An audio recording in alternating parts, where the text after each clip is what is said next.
오늘 본문에 등장하는 여자는 율법을 상징하는 발 아래 두고 하나님의 은혜를 상징하는 해를 옷 입은 것으로 보아 이것은 이 여자는 이스라엘에 대한 상징이 아니고 교회의 상징입니다. 신약의 교회는 율법이 주는 죄의 권세를 예수 그리스도의 보혈의 대속의 은총으로 말미암아 정복하고 구원받은 그런 공동체이기 때문인 것입니다. 그리고 이 여자가 교회임을 상징하는 또 하나의 모습이 있습니다. 그것은 여자가 머리에 12별로 된 면류관을 썼다고 하는 것입니다. 머리에 쓴 12별은 왜 교회를 가리키는가? 하늘에 큰 이적을 보이니 해를 옷 입은 한 여자가 있는데 그 발 아래는 달이 있고 그 머리에는 12별의 면류관을 썼더라. 12이라고 하는 이 숫자는 항상 하나님의 백성의 숫자입니다. 구약에서는 이스라엘을 이룬 12지파가 있었고 신약에서는 교회를 이룬 12사도가 있었습니다. 그러니까 12별이 상징하는 것들은 두 가지 중에 하나죠. 두 가지 중에 하나입니다. 그래서 계시록 21장에서 보면 그리스도의 신부를 상징하는 거룩한 성 예루살렘이 하늘에서 내려오는데 거기에 거룩한 성이 12문이 있고 기초석도 딱 12개다. 이게 되어져 있습니다. 크고 높은 성곽이 있고 12문이 있는데 이 문에 12천사가 있고 그 문들 위에 이름이 썼으니 이스라엘 자손 12지파의 이름들이라 이렇게 있습니다. 그런데 이제 다음 절에 보면 그 성의 성곽에는 12기초석이 있고 그 위에는 어린 양의 12사도의 12이름이 있더라. 역시 12이라고 하는 숫자가 그리스도의 신부를 이루는 이 예루살렘 성의 중요한 요소가 된다는 것이죠.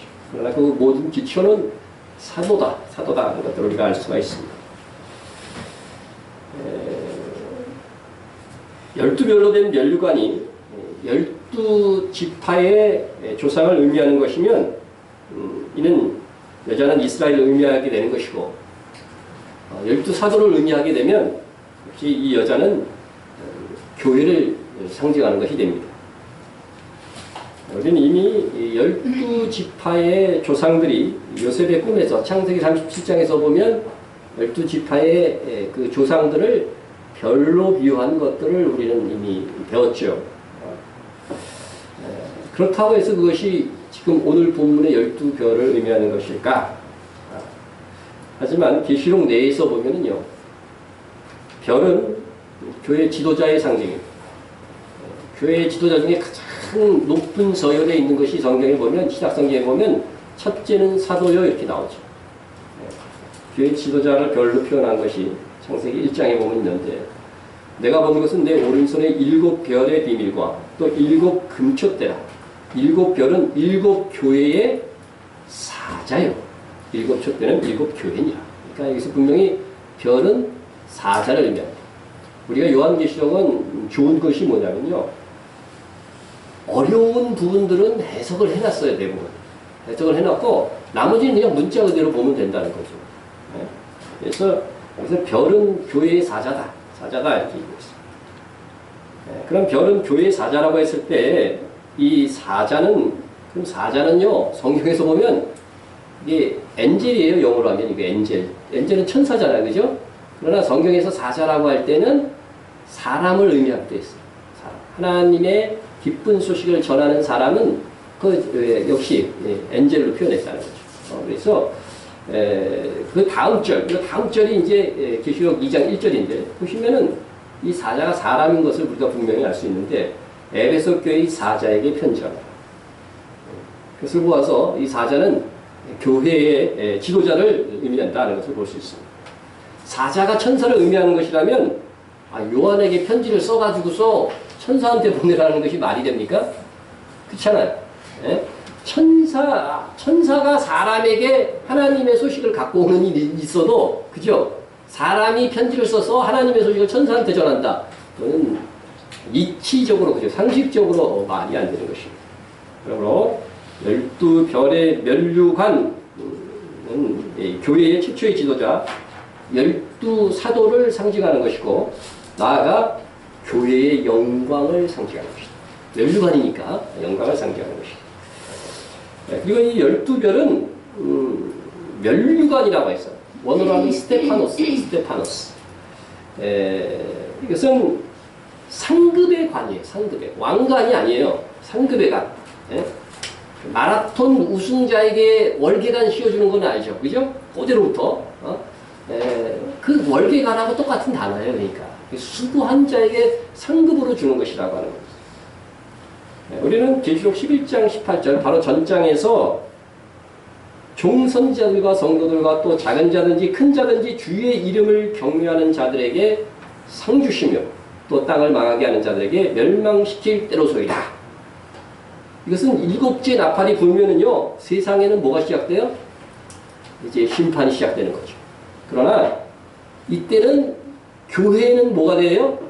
상 주실 때라는 거죠. 상 주실 때라고 하는 거죠. 네, 그래서 그렇게 보았을 때 하늘 상급의 별이라고 하는, 상급으로서의 별이라고 한다면 이것은 12사도에게 적용해야 맞다.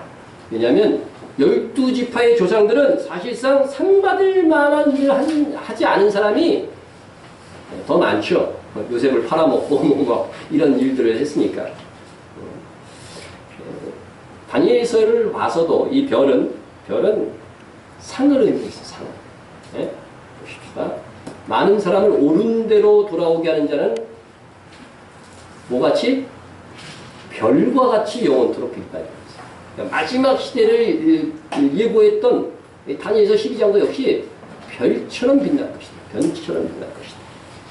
이것은 상급을 의미하는 거죠. 그래서 많은 사람을 옳은 대로 인도한 사람들은 바로 복음을 전한 사람들이죠. 그죠? 진리의 길, 그죠? 구원의 길로 인도한 사람들은 결국 하늘 상급이 받게 될 것이다. 그래서 이렇게 별이 상급을 의미하는 것이라고 한다면 이것은 12사도를 상징하는 것이 거의 확실하다. 하나님께서는 아브라함을 부르시고 후에 이스라엘을 선택한 것은 열방의 제사장, 세계 만국의 제사장을 삼기 위함이라고 성경에 분명히 되어 있어요. 그러면 어떻게 해야 돼요? 많은 열국의 백성들을 어떻게 돼요? 하나님께로 인도하는 그런 역할들을 해야 되는 것이죠. 옳은 대로 이끄는 역할을 해야 되는 것이죠. 근데 그 사명을 제대로 감당하지 못해서 바로 그 사명이 12사도로 시작된 교회의 사명으로 이전이 된 것입니다.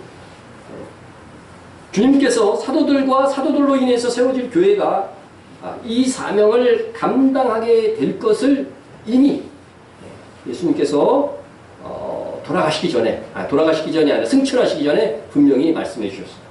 오직 성령이 너희에게 임하시며 너희가 권능을 받고 예루살렘과 온 유대와 사마리아 땅끝까지 이르러 내 증인이 되리라 하신다. 여러분, 이건 예수님이 승천하기 전에 성경에 기록된 최후의 말씀, 마지막 말씀입니다.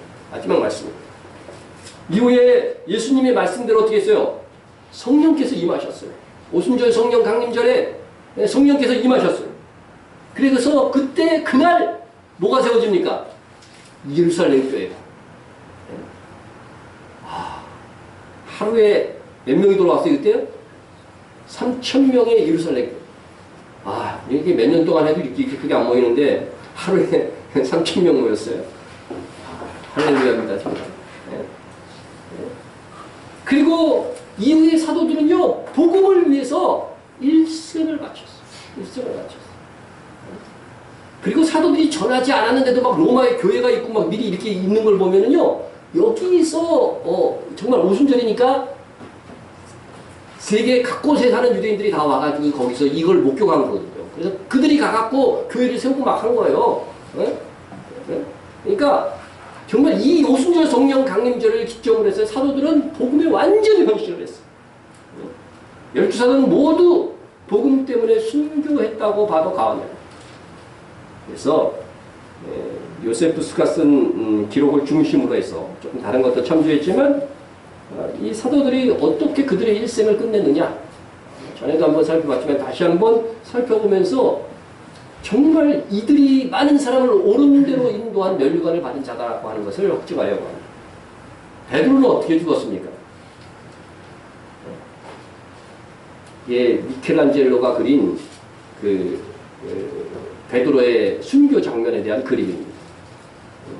로마에서 십자가에 거꾸로 못 박혀 이렇게 순교를 당시 베드로의 모습입니다. 그리고 야고보는 성경에 유일하게 사도 중에 순교의 장면이 기록되어져 있어요. 사도행전 12장 1절 2절을 보면 헤롯 아그리빠 왕에게 그만 목이 잘려서 칼에 죽습니다. 유대인들이 너무 이걸 기뻐했다고 했어요. 그래갖고 베드로도 체포해서 죽이려고 했었죠.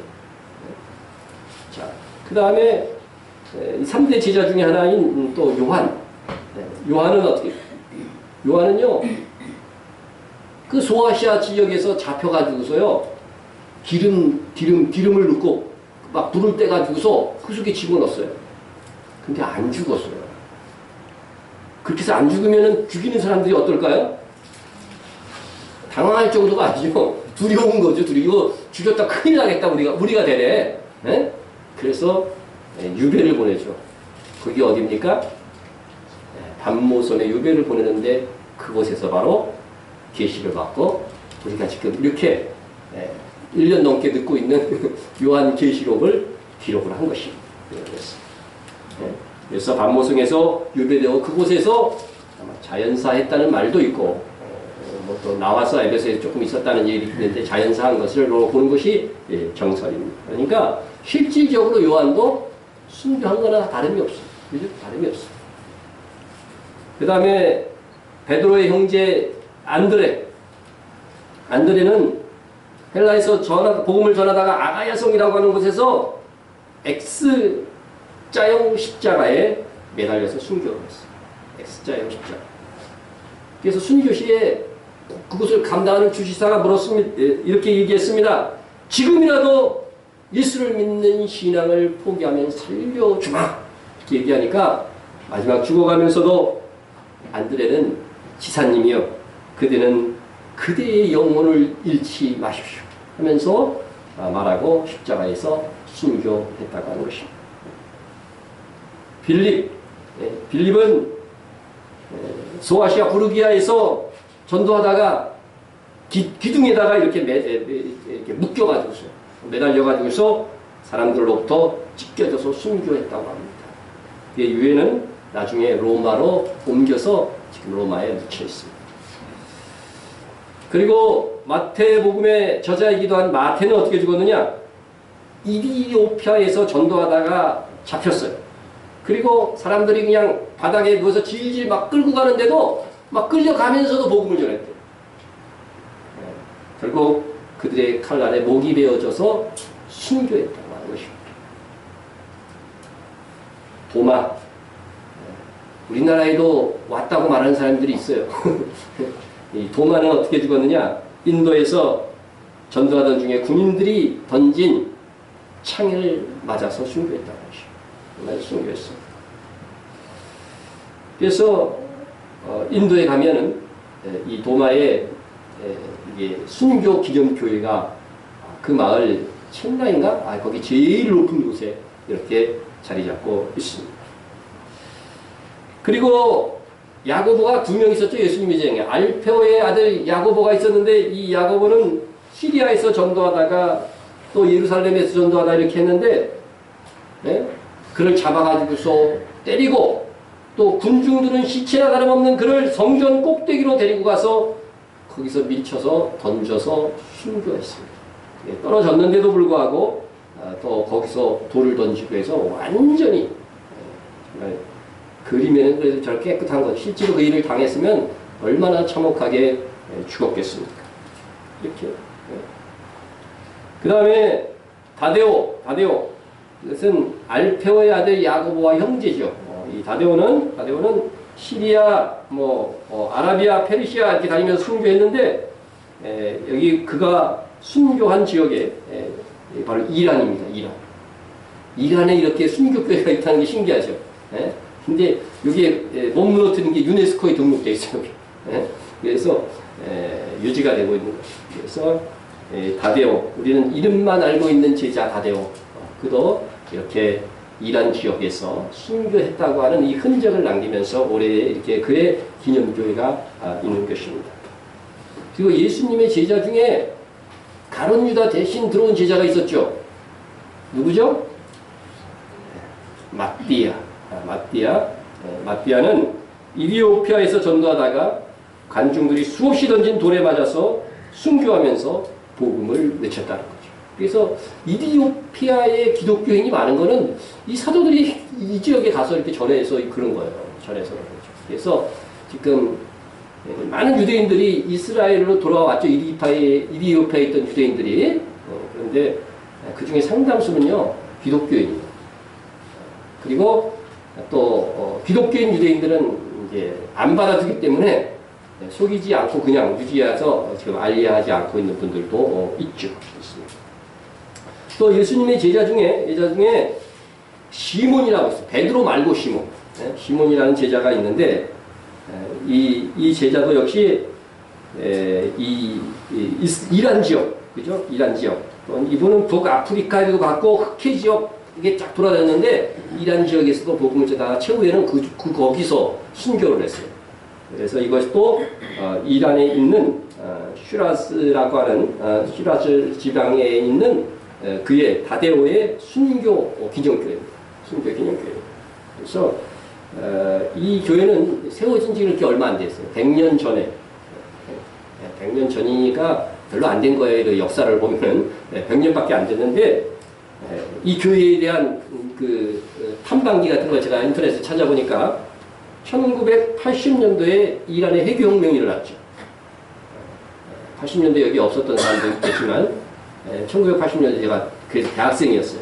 기억이 나요. 이 이란 혁명 당시에 이 시몬 순교교회, 순교기념교회에 담임 목사님 뭐 이름을 말하면 모르니까 담임 목사님이 계셨어요. 그때 사역을 하고 있는. 그런데 그때 두 청년이 와가지고서 머리를 때려서 실신시키고 그리고 목을 잘라서 책상 위에 이렇게 탁 두고서 간 사건이 있었습니다. 알게 모르게 이러한 일들을 통해서 참 순교한 분들이 참 많아요.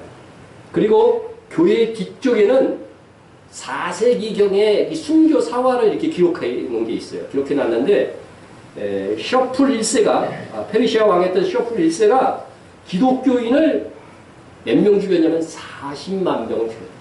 그러니까 그 지역에 얼마나 많이 거의 복음화되어 있었던 거죠. 40만 명이면 여기 옆에 있는 시흥시 인구가 40만 명. 네? 우리 그리고 지방으로 얘기하면 군산이 28만이고 안동이 17만밖에 안 돼요. 그러니까 지금으로도 큰 도시 하나의 인구를요 몽땅 다 죽인 거예요.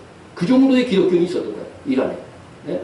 그것을 죽인 것을 그 낙세 로스트람이라고 해갖고 이건 뭐냐면은 페르시아 왕들의 묘예요. 묘의 모양인데 거기에다가 다 기록해 놓은 거를 그대로 복사를 해갖고 교회의 뒷벽에 붙여놨어요. 그리고 어느 정도로 죽였느냐면 이 사람이 이 셔플 1세가 배화교, 쪼로아스터교라고도 하죠. 세계사병부는 다 기억할 거예요. 이 쪼로아스터교의 신봉자였는데 이 이란이 이슬람교가 들어오기 전에 국교예요. 이 쪼로아스터교가. 그런데 그 신전에 하루에 3만 명의 그 신전 앞에서 하루에 3만 명의 기독교인을 죽인 기록이 있어요. 하루에 3만 명을 죽였어요. 얼마나 잔혹한. 그러니까 여러분 오늘날 우리가 이렇게 역사가 일어나오면서 얼마나 많은 순교자들이 있었다는 것을 아셔야 돼요. 그들은 끝까지 믿음을 지키고 끝까지 믿음을 지키고. 어쨌든 시몬은 그곳에서 순교하였고 그 순교로 인해서 그 이후에 그 지역에 뭐예요? 40만 명이 순교할 정도의 많은 복음화가 이루어졌던 거예요. 그 결실로. 그리고 마지막 한 사람. 바돌로메입니다. 바돌로메. 아르메니아에서 선교하다가 잡혀가고 있었어요. 이 그림도 역시 미켈란젤로 그림인데 이 그림을 그리는데 한 20m 높이에서 진행하는 그런 그림이었나 봐요. 천장에 그린 그림인지 모르겠는데 하여튼 이거를 60살이 다 된 이 미켈란젤로가 4년 반 동안 교수 없이 혼자서 정말 오래 그렸죠. 그린 그림이라고 합니다. 이 단단한 근육질의 이 남자가 오른손에 칼을 들고 왼손에는 방금 이 바돌로메의 몸을요 껍질을 벗긴 거예요. 네? 우리 동물 잡으면 토끼 같은 거 잡으면 껍질 벗기잖아요. 저도 해봤어요. 이거. 근데 그와 같이 머리서부터 해갖고 껍질 쫙 벗긴 거를 손에 들고 있는 거죠. 화가는 그 껍질의 얼굴에 자기의 얼굴을 그려놨다고. 미켈란젤로가. 어쨌든 이렇게 산채로 그냥 움직이지 못하게 딱 해놓고 살갗을 완전히 벗겨서 죽인 거죠. 이렇게 참혹하게 어떻게 보면 십자가보다 더 참혹하지 않아요? 이렇게 참혹하게 바돌로메는 순교했다 이 것입니다. 여러분 많은 사람에게 복음을 전하다가 많은 사람들을 옳은 대로 돌아오게 하다가 순교한 12사도에게 12별의 면류관이 돌려지는 것이 합당하다. 계시록은 항상 보면 최고의 상을 순교의 상으로 지금 얘기를 하고 있거든요. 그렇다면 여기서 이 12별의 면류관은 12사도를 상징하고 12사도로부터 이어진 교회의 영광이다. 이렇게 말씀드려야 될 것이고 또 음부의 권세가 교회를 이기지 못할 것이라고 분명히 예수님도 말씀해 주셨죠. 또 예수님께서 살아계실 때에 12사도가 받을 면류관에 대해서도요 친히 말씀하셨어요. 전에도 소개했지만 예수께서 이르시되 내가 진실로 너에게 이르노니 세상이 새롭게 되어 언제 새롭게 되겠어요? 주님 재림하실 때죠. 세상이 새롭게 되어 인자가 자기 영광의 보좌에 앉을 때 나를 따르는 너희도 12보좌에 앉아 이스라엘 12지파를 심판하리라. 보좌에 앉는 건 누구예요? 왕이 앉는 거잖아요. 왕이 앉는 것이고 면류관도 누가 쓰는 거예요? 왕이 쓰는 거예요. 원칙적으로. 그래서 이 12제자에게 12보좌에 앉아서 이스라엘 12지파를 심판할 수 있는 그런 왕권을 너희들에게 내줄 것이다. 주님이 약속하여 주셨습니다. 여기서 진실로라고 하는 말은요, 이게 항상 맹세로 보증한다는 의미를 갖고 있는 거예요. 맹세로 보증해서 약속한 거죠. 누가복음의 기록을 봐도 너희도 내 나라에서 내 상에서 먹고 마시며 내 상에서 마시며 왕의 상에서 같이 먹는 것은요 왕족이라는 거예요. 왕족 그런 의미를 갖고 있는 거죠. 또 보좌에 앉아 역시 보좌에 앉아 이스라엘 12지파를 다스리게 하려 하노라. 그래서 여러분 12지파에게 멸관이 있는 것이 아니고 12사도가 12지파에 뭐가 되는 거예요? 왕이 되는 거예요. 왕이 되는 겁니다. 그러나 이 12사도는 어느 지파에 속한 사람들이다? 유대인이니까 유대지파잖아요. 근데 유대지파가 이스라엘 각 지파에서 왕이 나오는 게 아니고 유대지파에서 나온 이 12사도가 뭐가 된다는 거예요? 왕이 될 것이다. 예수님이 그렇게 말씀하셨어요. 이것은요 성경에서 면면이 흐르는 사상이기도 합니다. 예를 들면 우리가 르벤 지파에서 루벤 지파의 왕이 나오는 게 아니고 유다 지파에서 루벤 지파의 왕이 나오는 거예요. 그래서 구약성경에서 유다 지파 다윗의 왕권이 영원할 것이요. 그것이 지금 중단되어 있지만요. 영원하다고 하는 것은 다시 회복되어서 영원히 지속될 것을 얘기하고 있잖아요. 그래서 12지파를 다스릴 왕은 이미 결정됐어요. 이거는 뭐 누가 노릴 수 있는 게 아니에요. 12사도로 확정이 됐어요. 그것은 예수님께서 맹세로 약속하셨어요. 맹세를 약속하여서 확실하게 할 수 있습니다. 우리가 여기서 배울 수 있는 교훈이 뭡니까? 교회는 그리스도를 믿음으로 은혜로 구원받은 하나님의 이 공동체.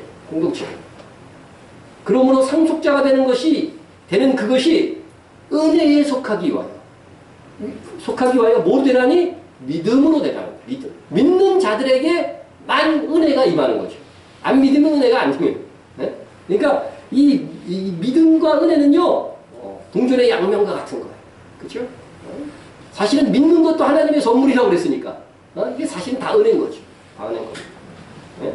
근데 은혜로 구원받았다고 해가지고서 안심이다. 그리스도 안에 있는 자는 결코 정죄함이 없다고 했으니까 여유를 가지고 막스할 수 있는 것이냐? 그럴 수 있어요, 없어요? 믿는 자는 그렇게 살 수가 없어요. 믿는 자는 그렇게 살 수가 없어요. 그런즉 우리가 무슨 말하리요? 은혜를 더하게 하려고 죄에 거하겠느냐? 그럴 수 없는 거죠. 죄를 조금 진 사람이요, 용서를 받고 은혜에 속하는 것과 아주 많은 사람이 용서받고, 그죠? 은혜를 입는 것은, 그죠? 죄를 많이 진 사람이 있어도 더 좋은 거예요, 이런 경우는. 예? 그런데 이런 생각을 혹시라도 가질까봐 바울이 미리 말해놨어요. 그런데 우리가 무슨 말을 하려고 은혜를 더하게 하려고 죄에 거하겠느냐? 그럴 수 없는 거예요. 여러분, 은혜로 구원받았다고 해가지고서 이 말 때문에 신자들의 삶이 엉망이 되어서는 절대 안 된다는 거예요. 그런 부작용들이 실제로 지금 일어나고 있잖아요. 예? 이미 그래서 사도는 이것에 대해서 말했어요. 그러므로 이것을 방지하기 위해서는요, 하나님의 은혜를 정말로 올바르게 강조해줘야 돼요. 우리의 구원이 하나님의 은혜에 속하기 위해서 여러분, 우리 주님께서 값비싼 대가를 치러야만 했다고 하는 사실들을 기억을 해야 돼요. 우리에게 이 믿음이 전해지기 위해서 사도들을 비롯한 얼마나 많은 순교자의 피가 흘려졌다고 하는 것을 기억해야 돼요. 그래서 내가 받은 이 영광의 은혜가 예수님이 대신 죽음의 값을 치른 것임을 마음 깊이 새길 때에 그 은혜로 인해서 우리의 삶이 어떻게 돼요? 더욱더 거룩해지고 은혜를 헛되지 않게 하기 위해서 사는 삶을 살게 된다고 하는 것입니다. 가끔 그런 경우가 있죠.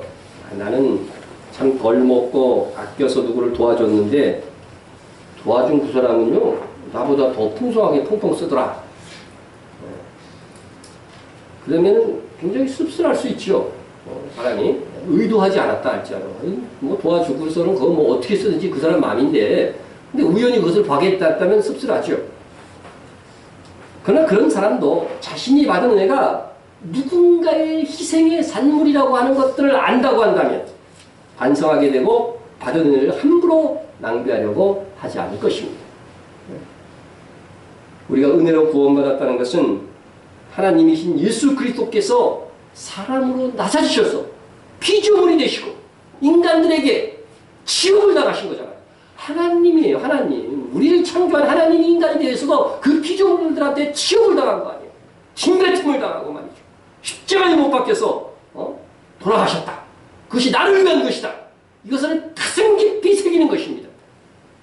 그럴진데 은혜로 구원받았으니까 아무렇게나 살아도 구원받을 수 있다고 하는 이 태만이 올 수 있느냐 이거죠.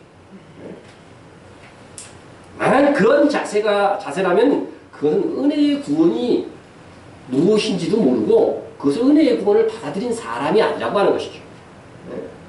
그래서 은혜의 구원을 믿는 자라고 한다면 은혜를 감사하고 나도 그 은혜를 베풀며 살고자 하는 기본적인 신앙의 태도는 항상 갖고 있다는 거죠. 연약해도 죄는 짓자. 제가 어느 TV 프로에서 어느 프로인지 몰라서 이런 이야기를 들었어요. 어떤 어머니가 나와갖고 자기 아들이 갑자기 너무 아프다는 거예요. 아파요. 그러니까 어머니의 속이 얼마나 탑니까? 그런데 수중에 돈이 없어. 그래서 공중전화로 가서 핸드폰이 어떤 시절이었는지 하여튼 공중전화로 가가지고서 전화를 한 거죠. 전화를 한 거죠. 병원비 좀 빌려달라고. 애가 너무 지금 아프다고. 근데 공중전화 뒤에서 공중박스 뒤에서 누가 쿵쿵 두들기는 거예요. 두들기는 거죠. 전화를 끊으라고, 끊고 문 좀 열라고. 그래서 전화를 끊고 그 사람과 대화를 했는데 이 사람이 하는 말이 그 병원비 얼마냐고. 내가 도와주겠다. 내가 도와주겠다. 아, 근데 모르는 분이 어떻게 이렇게 도와주십니까? 이렇게 얘기를 했더니 자기도 옛날에 어려운 시절이 있었다는 거죠. 그런데 아이가 아팠다는 거예요, 자기도. 그런데 정말 모르는 어떤 사람한테 자기도 도움을 받았다는 거죠. 그래서 자기가 기억이 났다는 거예요. 아, 이때를 위함이다. 생각하고 자기가 도와주니까 아주머니도 도움을 받고 이후에 또 누군가에게 은혜를 베푸시면 여유가 있을 때 베푸시면 된다고 하면서 병원비를 받았다고 하는 거죠. 받았다고 하는 거죠. 여러분 은혜를 기억하는 사람은요.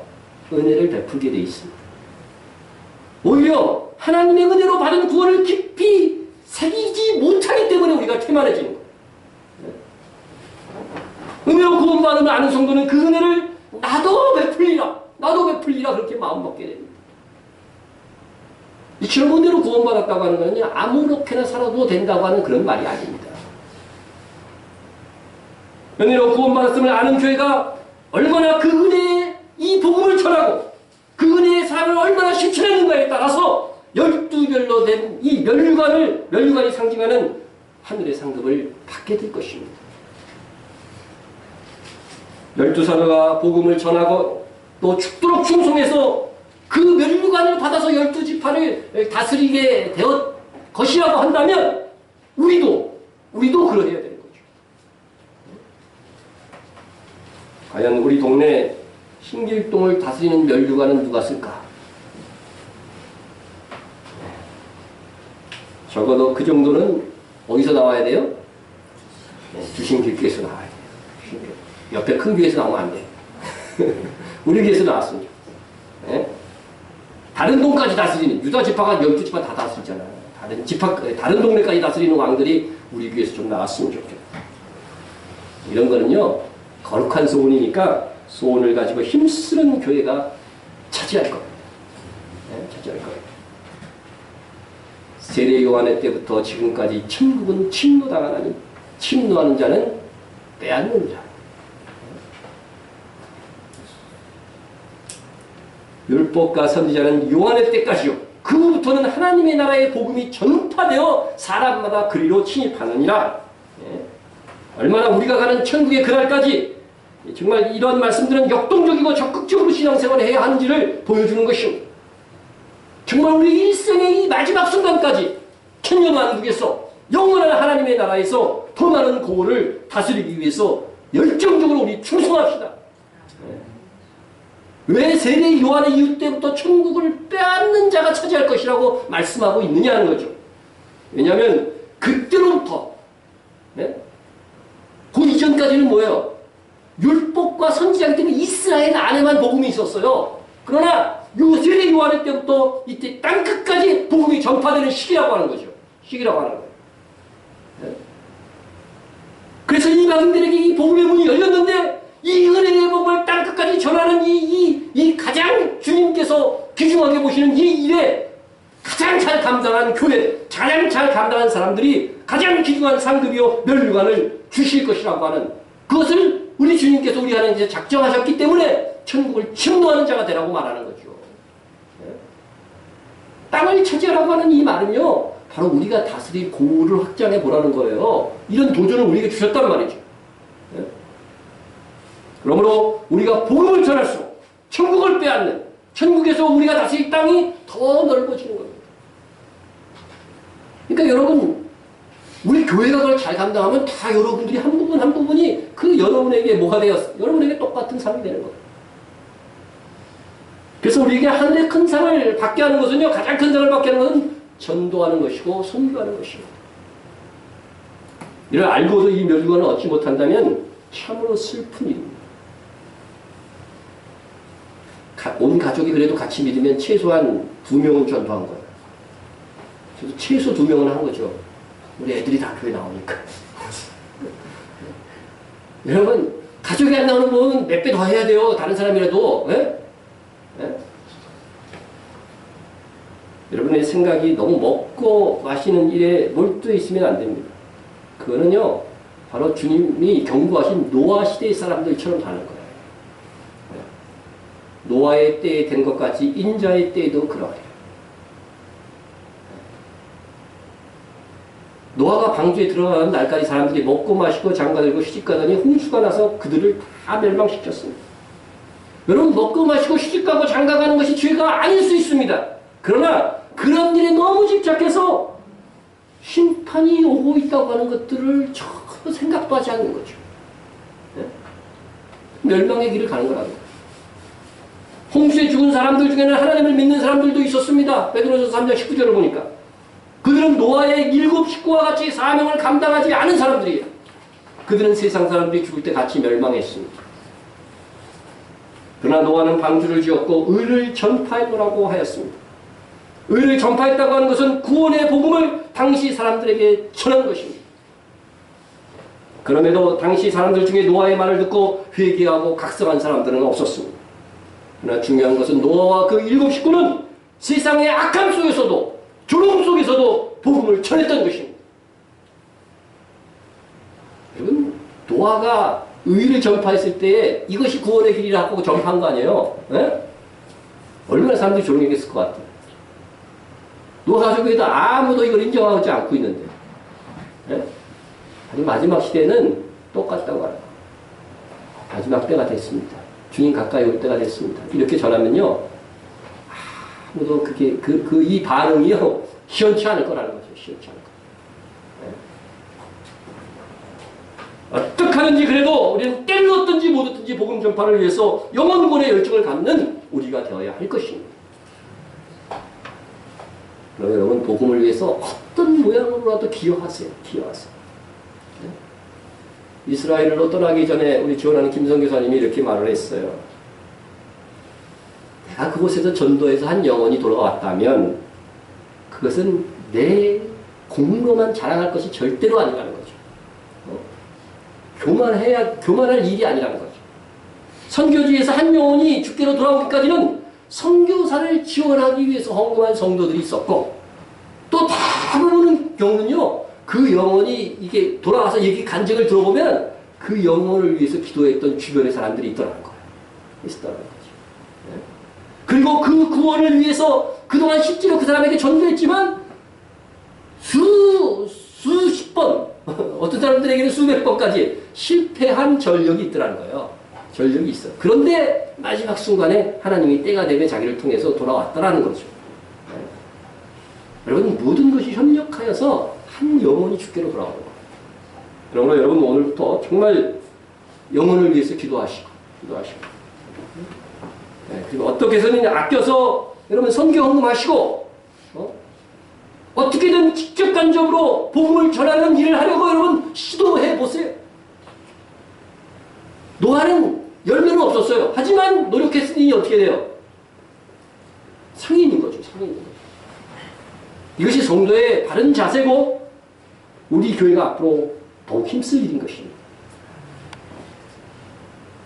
여러분, 우리가 복음을 전할 때 얼마나 이 놀라운 영광의 면류관이 예비되어 있는지 그걸 알면 여러분 막 그걸 위해서 노력할 거 아니에요.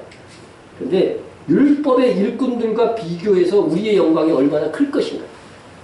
이 하나님이 정한 거니까 우리는 정말 은혜 받은 거예요. 이 부분은요. 그래서 얼마나 큰 것인가를 여러분 말씀을 드리고자 합니다. 이것은 바로 오늘 이 여자가 발 아래 뭐를 밟고 있어요?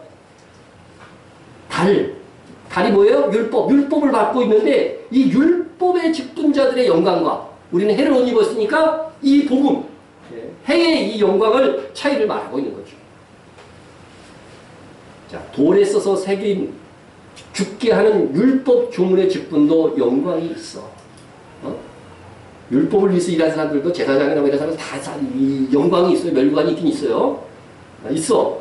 이스라엘 자손들은 모세의 얼굴에 없어질 영광 때문에도 그 얼굴을 주목하지 못하였거든.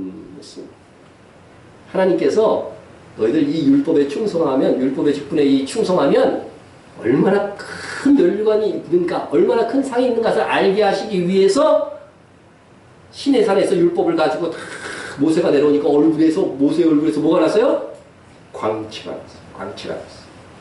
그런데 얼마나 빛난 광채였는지 모세의 얼굴을 쳐다볼 수가 없는 그런 광채였어요.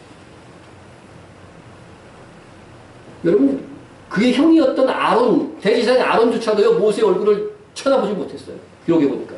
네? 그래서 다 백성들이 막 그 광채 때문에 두려워하는 거죠. 네? 지금 제 얼굴에서 막 광채 나면 여러분 어떨 것 같아요. 네? 그래서 할 수 없이 모세가 어떻게 했어요? 얼굴에 수건을 쓰고, 그리고 다시 그게 한동안 안 없어졌어요. 그래서 회막에 들어가서 하나님과 말할 때는 어떻게 돼요? 수건을 벗고, 나올 때는 다시 수건을 쓰고, 그렇게 했던 것입니다. 네? 하나님의 일에 종사하는 것이 구약시대에 얼마나 큰 상이라고 하는 것을 알게 하시기 위해서 그렇게 했다고 하는 것이죠. 그러나 모세의 얼굴에 나타나는 영광은 영원하지 않았습니다. 일시적이었습니다. 이후에 율법보다 더 밝은 복음이 예수 그리스도를 통해서 왔습니다. 그렇다면 예수 그리스도를 통하여 온 이 은혜의 복음의 직분을 잘 감당하면 얼마나 크게 영광이 될까? 하물며 영의 직분은 더욱 영광이 있지 아니하겠느냐? 정죄의 직분도 영광이 있은즉 의의 직분은 영광이 더욱 넘치죠. 율법은 죄를 알게 해주는 거고, 의의 직분은 뭐예요? 그 죄인이 의롭게 되는 것이 오늘날 복음 아니에요. 네? 정죄의 직분, 그것도 영광이 있었다는 것이죠. 죄를 알게 해주는. 그러나 의의 직분은 그것과 비교해서 어떻게 해요? 더욱 넘칠 것이다. 우리 영의 직분이라고 또 이걸 다른 표현으로 영의 직분이라고 얘기하고 있잖아요. 예수 그리스도를 믿으면 어떻게 돼요? 하나님의 영이 우리 안에 들어올 거예요. 구약시대는 돌 위에 써 있었다는 거죠. 그거 보고서 우리가 믿는 것이었지만, 이제는 그 마음, 그 우리의 마음의 힘비에 어떻게 돼요? 새 언약은 쓴다고 했잖아요. 그러니까 성령께서 우리에게 들어오셔갖고 어떻게 돼요? 우리의 믿음을 굳게 지키는 역사가 일어나는 거예요. 그래서 영의 직분이라고 하는 것이죠. 이 영의 직분에 충성한 사람들에게는 정말 이 율법의 직분도요, 얼마나 큰지 그 얼굴에서 나는 광채를 가려야만 했을 정도로 빛나는 영광이었는데, 너희의 이 복음에 대한 의의 일꾼으로서 일한다고 한다면 어떻게 된다? 더 큰 영광, 비교할 수 없는 더 큰 영광이 있을 것이라고 말씀하고 약속하고 있는 것입니다.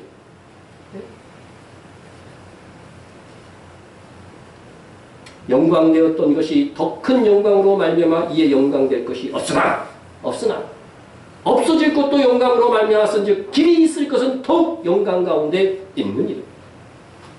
여러분, 달의 영광은 어떻게 돼요? 해의 영광, 이 복음이 오고 나서는 어떻게 돼요? 지금 영광될 게 없죠.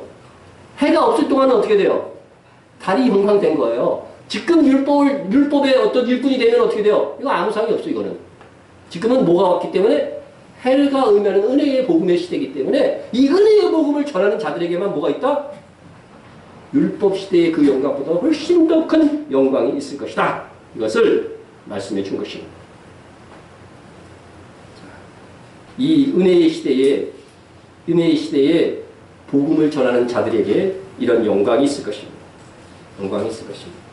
우리가 영원한 이 복음, 길이 있을 것이라고 얘기하고 있잖아요. 이 영원한 복음에 충성하면 우리의 영광도 어떻게 돼요? 영원한 거예요.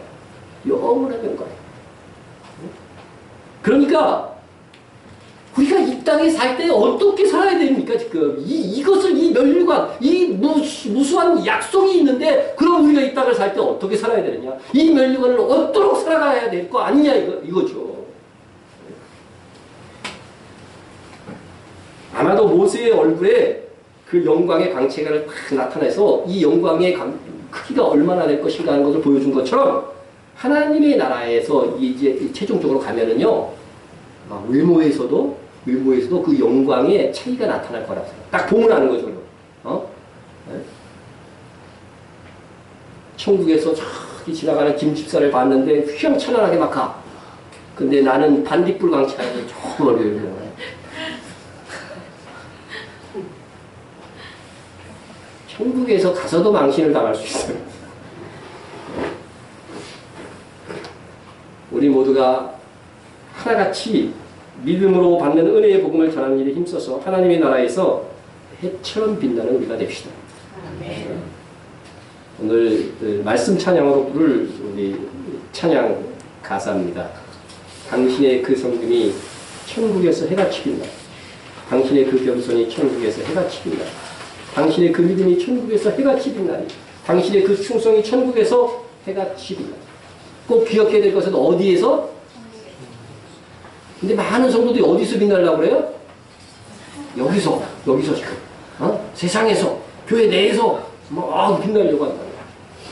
제발 그렇게 하지 마세요. 천국에서. 이어지는 가사 여러분, 주님이 기억하시면 좋카이. 정말 그렇습니까, 여러분? 목사가 안 인정해도 되죠? 다 아멘한 것 같아요, 여기에. 이제 앞으로 목사님이 알아주지도 않는다고 하고 서운하다고 그러고 막 그러면 주님이 기억하시면 좋카이. 주님만 알고 있는 것이 더 큰 상이 되는데, 은밀한 것. 예?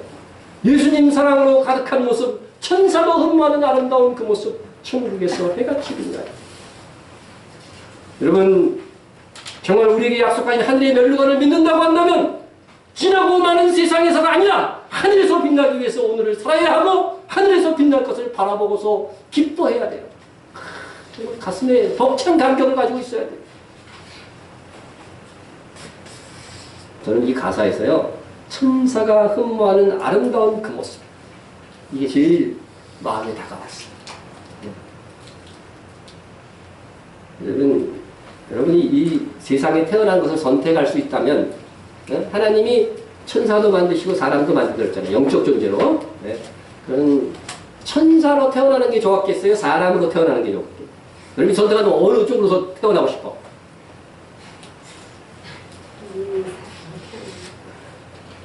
천사 정도로, 천사. 아유, 재짓지 않고 좋지 뭐. 맨날 이 모양 이 꼴로 그냥 이렇게 하나니 천사가 낫다, 천사가 낫다. 여러분, 만약 제가 선택할 수 있다면 저는 사람입니다. 사람. 얼마나, 여러분, 이 사람으로 태어난 것이 천사보다 훨씬 나은 거야. 네?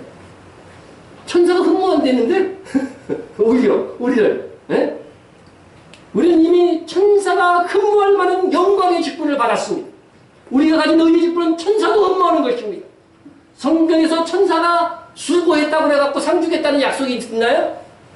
없어요. 근데 우리는 수고하면 뭐가 있다고 그래요? 상이 있다고 돼 있거든요. 네? 하나님께서는 이 교회가 복음의 직분에 충성할 때 주어질 영광을 바로 여자가 멸류관, 12면의 멸류관을 쓴 모습으로 지금 묘사해 주신 것입니다. 하나님께서 천사 중 누구에게 너는 내 아들이라 말한 적이 없다. 성경에 나와 있는 말씀이에요. 하나님께서 천사들에게 나는 너의 아버지가 되고 이런 말씀 하신 적이 없어요. 그런데 우리에게는 아들이라고 말씀하시고 우리에게 자녀라고 말씀하시고 내가 너를 낳았다고 말씀하십니다. 여러 말씀 있지만 우리가 잘 기억하는 말씀, 영접하는 자 곧 그 이름을 믿는 자들에게는 하나님의 자녀가 되는 권세를 주셨습니다. 이는 혈통으로나 육적으로나 사람으로 뜻으로 나지 아니하고 오직 누구에게? 하나님께로부터 난 자들입니다. 천사들 누구에게도 너는 내 자녀다 이렇게 말한 적이 없잖아요.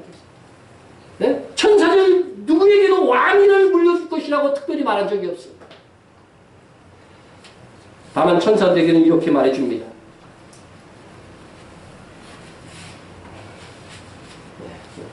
읽어드릴게요. 모든 천사들은 섬기는 영으로서 구원받을 상속자들을 위하여 섬기라고 보내심이 아니죠. 히브리서 1장 14절. 천사들은 누구를 위해서 보내임을 받았다고요? 구원받을 상속자. 우리를 위해서 보내임을 받은 거예요. 그러니까 예수 그리스도를 믿는 자들에게는 뭐가 지금 우리도 모르는 사이에 우리 주변에 나를 돕는 천사가 있다는 거예요. 분명히 천사보다 못한 우리예요. 왜 성경이 시험을 해요? 천사보다 못한 우리고 천사보다 연약한 우리입니다. 그러니까 천사가 도와주지. 우리보다 더 약한 천사가 우리를 어떻게 도와줘요? 네? 그런데 우리보다 우월하고 우리보다도 더 완전한 피조물인 천사가 우리를 위해서 돕고 있다고 하는 거죠. 우리를 돕고 있다고 하는 것입니다. 우리를 위해서 보내심을 받았다고 하는 사실입니다. 얼마나 감사합니다. 얼마나 감사합니다. 여러분, 존귀함의 차이는 어디서 오는지 아세요? 하나님이 누구를 더 사랑했느냐에서 오는 거예요. 더 멋진 존재, 더 잘생긴 존재로 창조할 게 아니에요. 네? 거기에 더해서 우리에게는 하나님께서 어느 천사에게도 약속하지 않은 왕권, 멸류관을 우리에게 약속해 주셨습니다. 청년 또한 함께 왕노릇할 것이요. 그들이 하나님과 그리스도의 제사장이 되어 천년 동안 그리스도와 더불어 왕노릇하며 그들이 세세토록 왕노릇하리로다. 누군가 저에게 그런 말을 하더라고요.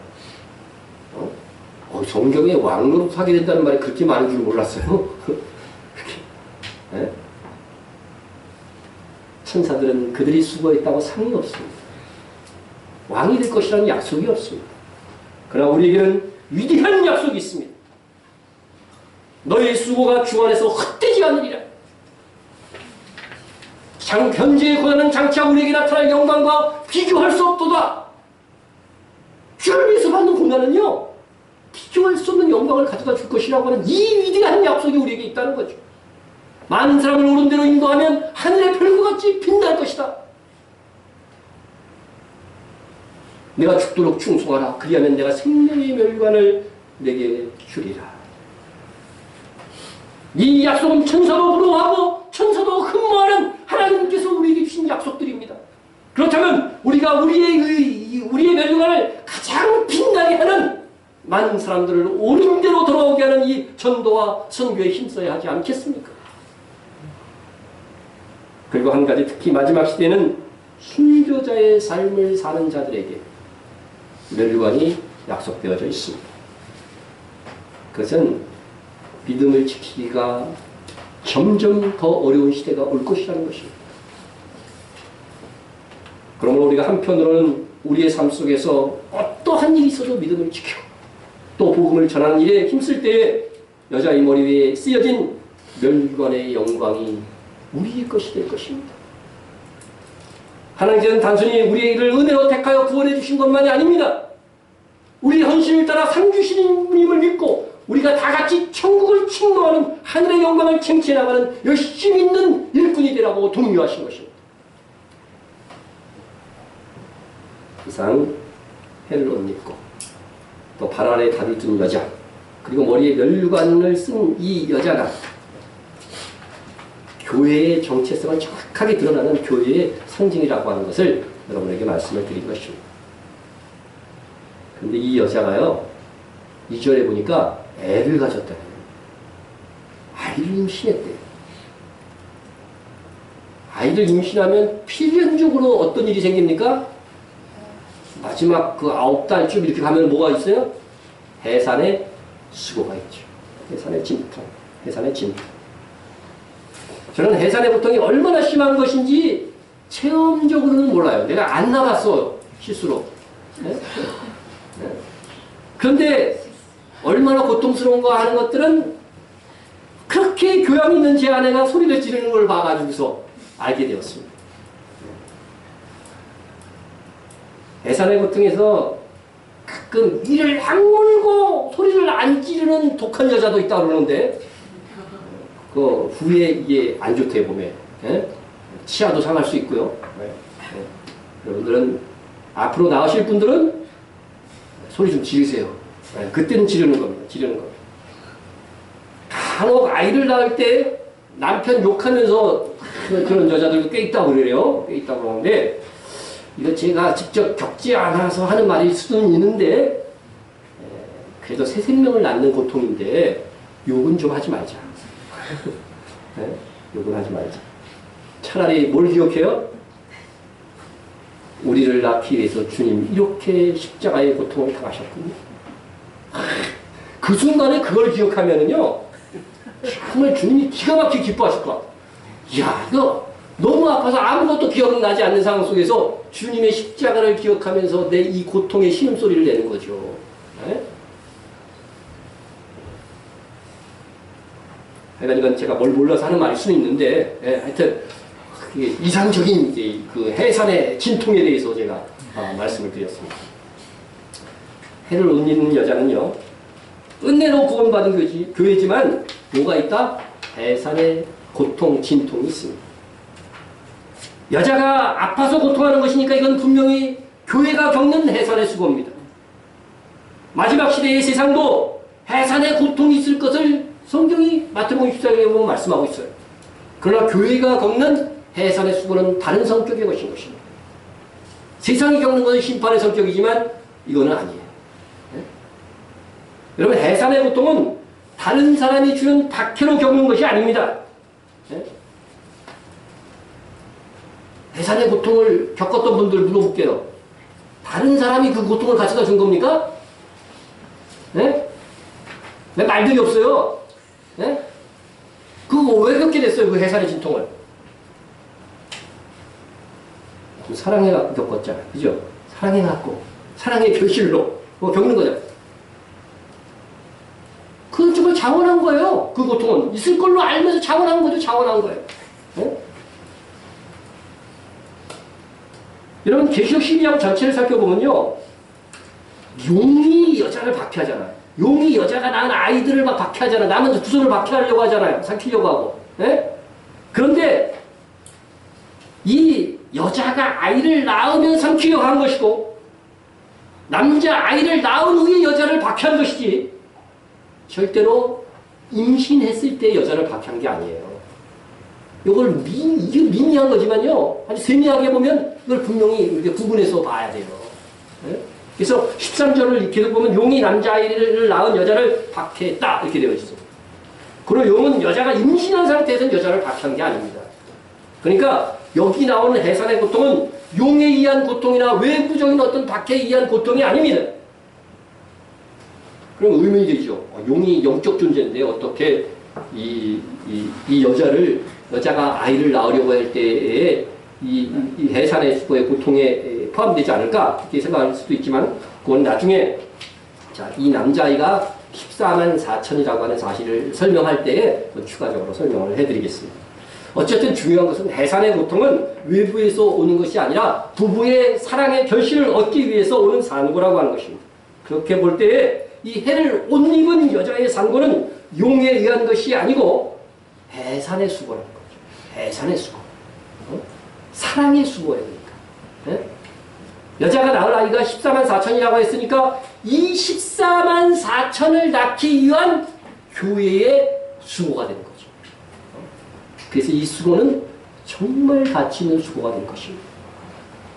그래서 이 해산의 수고는 교회가 감당해야 될 자발적인 수고이며 거룩한 희생이 되는 것입니다. 바울이 갈라디아 교회에 대해서 이렇게 말했습니다. 이스라엘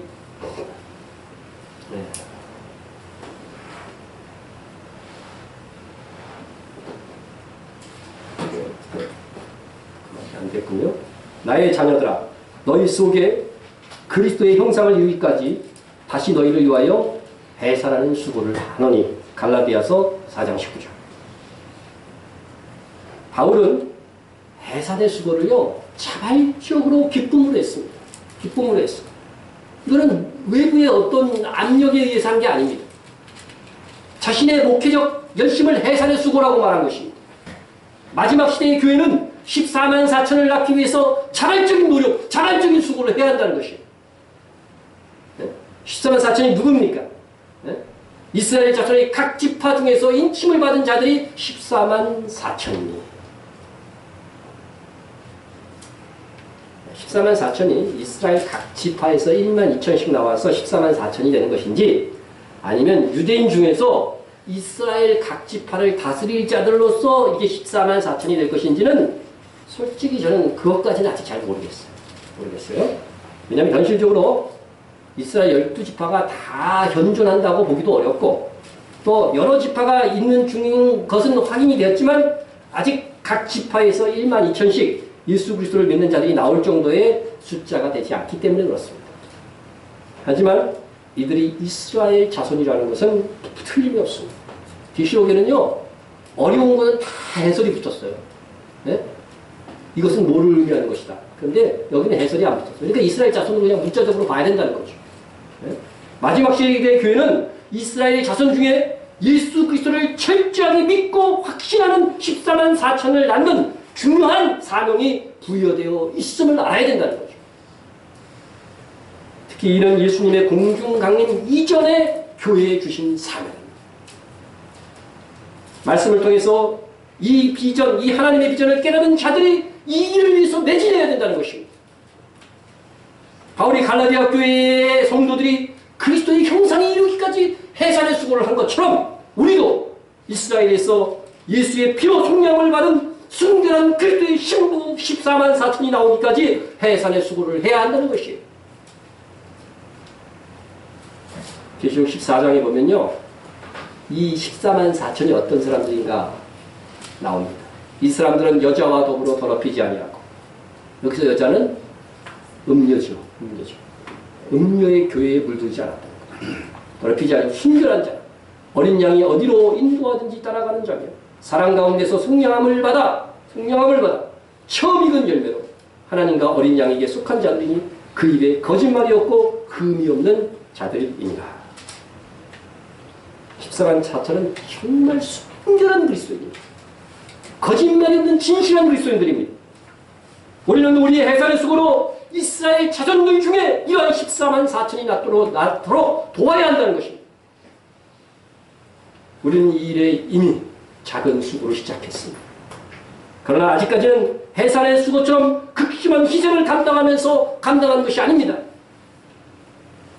해산의 진통은 시간이 갈수록요 더 심해져요. 그죠? 더 심해집니다. 주께서 우리에게 해산의 진통을 더 크게 요구하실 때는 또 우리도 그렇게 헌신해야 합니다.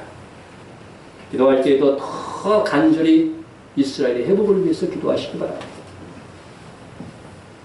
우리가 지금 관계를 맺고 있는 우리 선교사님께서 세우신 마약 치유센터가 5군데가 있습니다. 여러분의 기도를 돕기 위해서 이렇게 재차 말씀을 드리는 거예요. 예루살렘에 있고, 레온 구치온에 있고, 네타냐에 있고, 나사렛에 있고, 나할리아에 있습니다. 그래서 이 지역에서 마약 중독자가 이렇게 들어오고, 지금 최근에는 또 무슨 일이 나냐면 테라비브에서 무료 식사를 제공하는 걸 해요. 그래서 거기에 온 가난한 사람들에게 도와주면서 복음을 전하는 거예요. 그래서 거기서 결실이 생기잖아요. 치유센터나 그런 급식소에서 결실이 생기면 우리가 지원하는 네타냐 교회도 테라비브에서 이렇게 이 5군데에서 이렇게 돌아가면서 하는 거예요. 돌아가면서 거기서 도와주고 복음을 전해서 믿는 사람들이 생기면 어떻게 해요? 그 사람들을 바로 3개월마다 뭐를 하냐면 3개월 코스의 성경 공부 프로그램이 있어요. 거기에 오게 하는 거예요.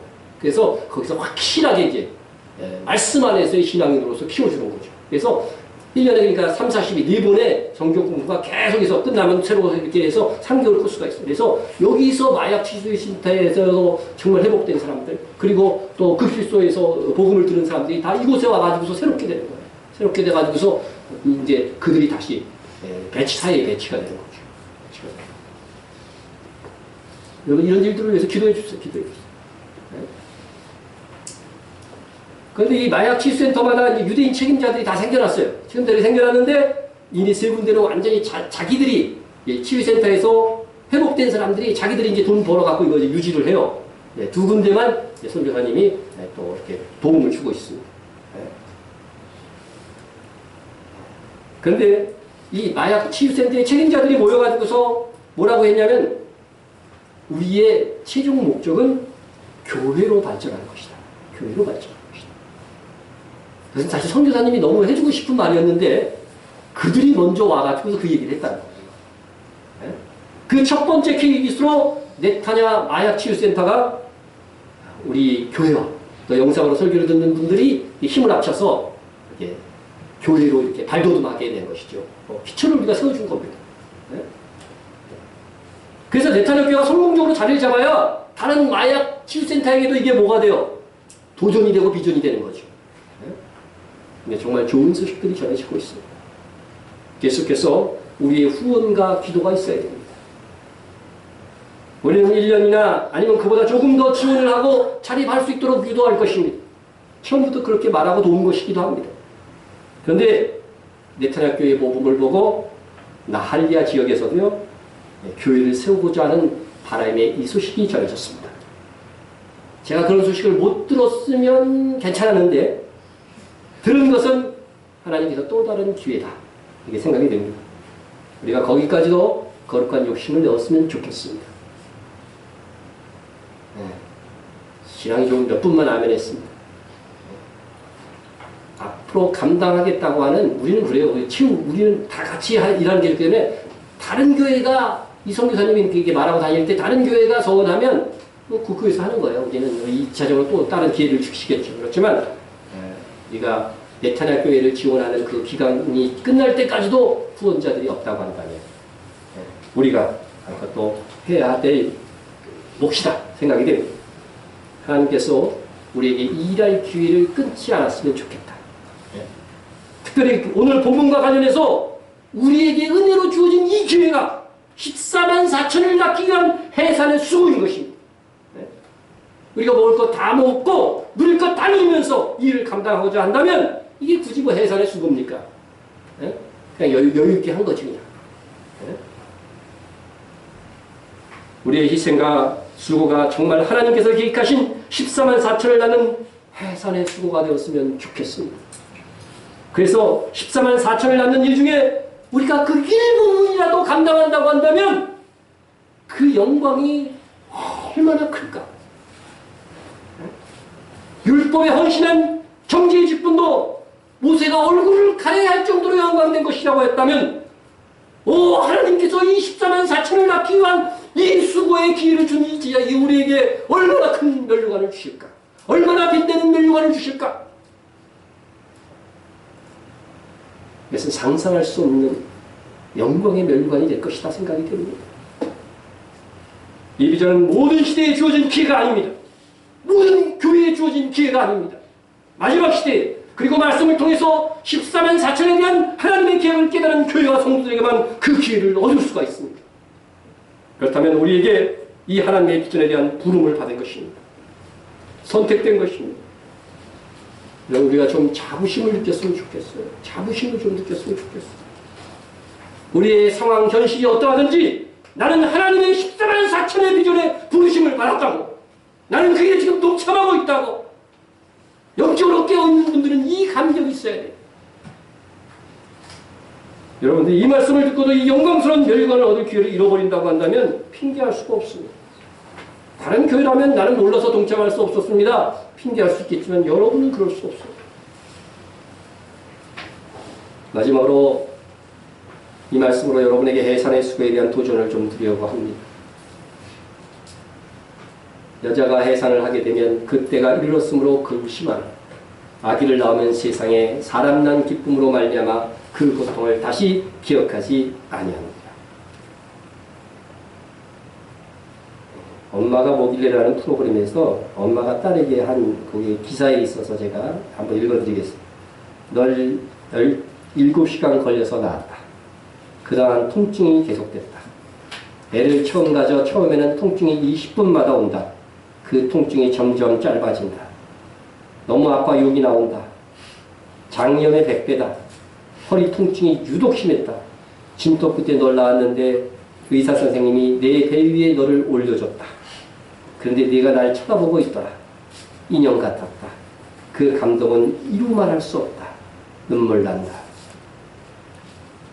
우리가 이스라엘의 회복 14만 4천을 낳기 위해 해산의 수고를 했는데 그들이 휴고되는 것을, 그런 소식을 듣는다고 한다면 그 기쁨으로 말미암아 우리의 감당한 해산의 수고는 기억도 되지 않을 것입니다. 그리고 그로 인해 우리가 받을 영광의 멸류관을 생각한다면 더더욱 그럴 것입니다. 여러분, 중앙아시아에서는 성경이나 종교서역 소유도 금지하고 5명이 모이는 것을 법으로 금지하고 있다는 소식이 들려왔습니다. 제가 게시판에도 붙여놨지만 러시아에서는 신종교법이 이번에 통과되어서 개신교회는 교회 건물 밖에서의 전도나 예배 행위를 금지한다고 합니다. 러시아 종교회는 마음대로 하고, 네? 러시아 종교회가 그게 하나님의 교회입니까? 그게? 선진 세상에서도 많은 문화와 문명을 누리고 있지만 한편으로서는 차별금지법과 동성애법 등은 복음 전파를 차단하고 있습니다. 미국에서도 집에서 성경 공부했다는 이유로 체포된 사람들이 나왔습니다. 세계의 많은 지역에서, 특히 무슬림 지역에서 점점 심한 종교적 억압 가운데 있는 것을 보게 됩니다. 여러분, 선교할 수 있는 기회가 언제나 있을 것이라고 생각하면 안 됩니다. 서서히 문이 닫히고 있습니다. 지금 선교할 수 있음을 우리가 귀하게 여겨요. 특별히 이스라엘 선교는 우리 시대에게만 주어진 복된 기회입니다. 우리의 해산의 수고는 진실로 우리가 수고한 것에 비하여 하늘에서 너무나도 큰 놀라운 배당이 될 것입니다. 14만 4천을 낳기 위한 수고, 진정 여러분의 비전이 될 수 있기를 주의 이름으로 축원합니다. 풍성으로 기도하겠습니다.